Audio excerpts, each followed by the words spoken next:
আজ আমি বানিয়ে ফেলছি বোমলা শুটকি রান্না।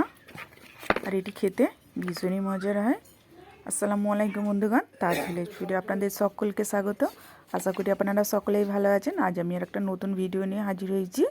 হ্যাঁ বন্ধুরা, আজ আমি বানিয়ে ফেলছি বোমলা শুটকি দিয়ে, মূলো দিয়ে আর বেগুন দিয়ে। আর এটি খেতে ভীষণই মজার হয়। আর এরকমভাবে যদি রান্না করা যায়, মুখের স্বাদ বদলে দেবে। তাহলে আমি কীভাবে রান্না করছি দেখে নিন। আমি উনানে একটা কড়া বসিয়ে দিয়েছি আর দিয়ে দিচ্ছি তেল। তেলটা আমার গরম হয়ে গেছে। আর এখানে একটা বেগুন নিয়েছি আর বেগুনটিকে পাতলা পাতলা করে কেটে নিয়েছি। নিয়ে তেলের মধ্যে ভালোভাবে বেগুনটিকে একটু নেড়ে চেড়ে ভেজে নেবো। হ্যাঁ বন্ধুরা, এই সময় এই শীতকালে এই শুটকি মাছের তরকারি ভীষণই মজার হয়। আর যারা শুটকি মাছ খেতে পছন্দ করে না, তারা পাশ থেকে গেলেও গন্ধটাও তারা নিতে পারে না, তাই না? যারা খেতে পছন্দ করে তারা মনে হয় শুটকি মাছের তরকারি দিয়েই সেটি আজকে ভাত খাওয়া হয়ে যাবে। তো এখানে আমার বেগুনটা ভাজা হয়ে গেছে, আমি তুলে নিলাম। আর ওই তেলেতে দিয়ে দিলাম বড়ো সাইজের একটু পেঁয়াজ কুচি। আর এটিকে একটু নেড়ে চেড়ে নেবো। এখানে নেড়ে চেড়ে নিয়ে আমি এখানে 3-4টে কাঁচা লঙ্কা বিক্রি করে নিয়েছি। এর মধ্যে দিয়ে ভালোভাবে নেড়ে নেব।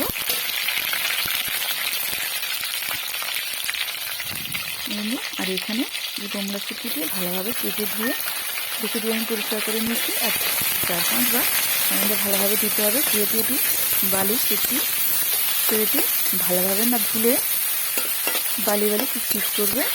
তার কারেন্টে যদি মাছ হয় তো অত ভালোভাবে ধুতে হবে না, কিন্তু সেটি কী হবে, ভালোভাবে সেদ্ধ হবে না আর তরকারির অত টেস্টও হবে না। তো আমি এখানে বালির শুটকিটাই নিয়ে নিয়েছি। আমার শুটকিটা একটু ভালোভাবে নাড়াচাড়া হয়ে গেছে।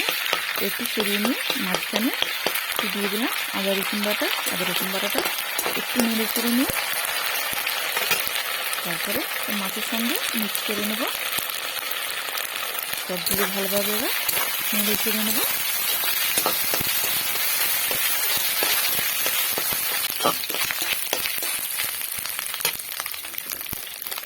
এটাকে ভালোভাবে নেড়ে নিয়ে এবার এর মধ্যে দিয়ে দেবো একে একে মশলা। এখানে আমি দিয়ে দিচ্ছি নুন, আর দিয়ে দিলাম হলুদ গুঁড়ো, আর দিয়ে দেবো লঙ্কার গুঁড়ো, আর দিয়ে দেবো ধনে জিরের গুঁড়ো। দিয়ে মশলাগুলো ভালোভাবে কষে নেব। আর এটি মশলাটি যাতে না পুড়ে যায়, এতে দিয়ে দেবো অল্প একটু পানি। দিয়ে আবার সবগুলি ভালোভাবে কষে নেব।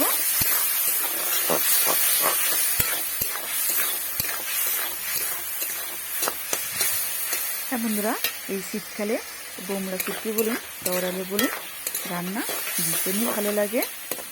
আগে বললাম না, যাদের পছন্দ নেই তারা পাঁচ থেকে গেলেও গন্ধটাও ভালো লাগে না। আমি এখানে ভালোভাবে নেড়ে চেড়ে নিয়েছি। তেলটাও আমার ছেড়ে গেছে।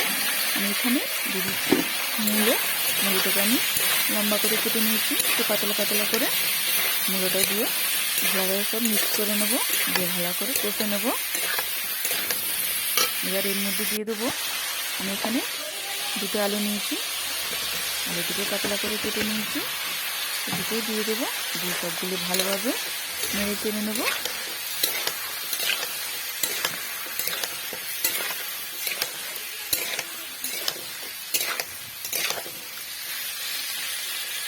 এবার এর মধ্যে আমি দিয়ে দেবো যে ভেজে রেখেছিলাম বেগুন, তো বেগুনটি এর মধ্যে দিয়ে দেবো। দিয়ে আবারও সবগুলো ভালোভাবে কষে নেব, নেড়ে চেড়ে নিয়ে।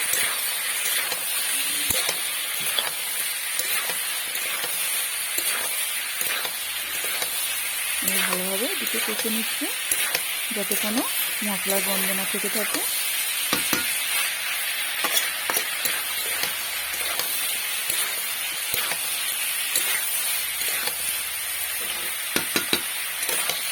এটিকে ভালোভাবে আবারও নেড়ে চেড়ে নেব।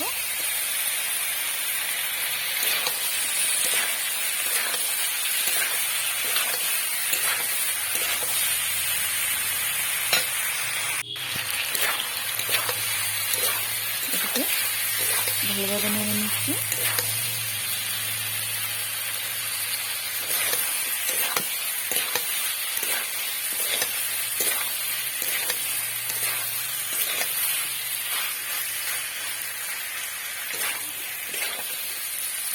এটি আমার ভালোভাবে কষা হয়ে গেছে। এবার সেদ্ধ হওয়ার জন্য আমি দিয়ে দেবো পানি। হ্যাঁ বন্ধুরা, ভিডিওটি যদি আমার ভালো লেগে থাকে লাইক, কমেন্ট অ্যান্ড সাবস্ক্রাইব করে বেল আইকন প্রেস করে অল করতে ভুলবেন না। প্লিজ সাবস্ক্রাইবটি করে দেবে। দিয়ে আমি এটিকে ঢাকনা দিয়ে সেদ্ধ হওয়ার জন্য রেখে দেবো। ঢাকনা খুলে এটি আমার সেদ্ধ হয়ে গেছে। দেখুন দেখতে কত সুন্দর লাগছে। ব্যাস আমার রেডি হয়ে গেল বোমলা শুটকি রান্না।